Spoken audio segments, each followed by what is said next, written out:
Okay. Now, at the end of the last video, we came to a very important conclusion.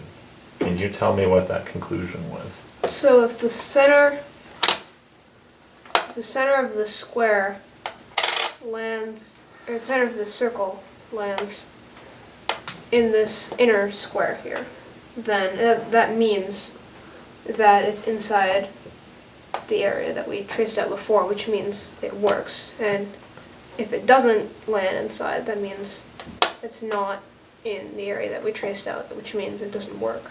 Okay, so now we've actually come to a conclusion about when something works and when it doesn't work.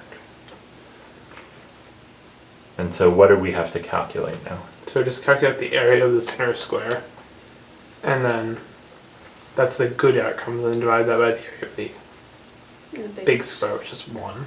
Okay. So we just need to calculate the area of the inner square. All right.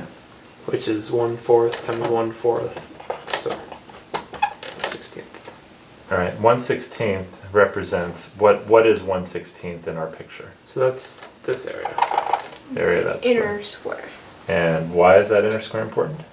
Because that represents like our good cases. If our center of the penny lands in here, then we have a good case. Okay. So we were probably 1/16 of making this. Was there a question about like on average how much money you gain or lose? No, It was just a probability. It was just a probability. But we can actually see now if we would want to play the game. So 1/16 of the time we end up with how much money compared to what we started I with? think it was a +4. Okay. Okay, so we So 1/16 of the time we have +4, and then 15/16 of the time lose 1. we have -1. So this is not a good game to play.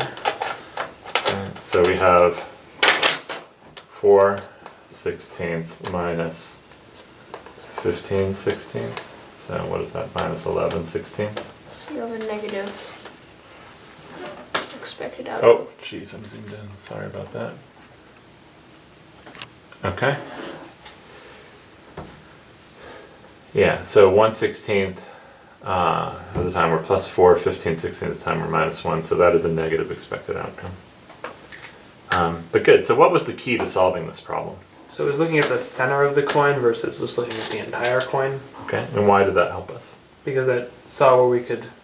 It just gave us an easy shape as to where we could land in the square, where the center of the coin could be put, so that the rest of the coin would fall in the square and not at the edge. Okay, and what do you think? Why is the center of the circle kind of helpful to us? Can you? Yeah.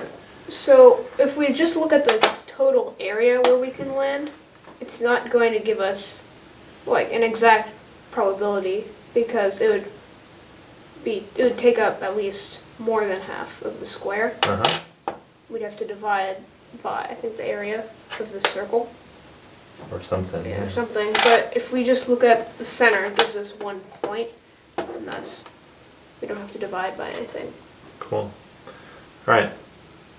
Good work, guys.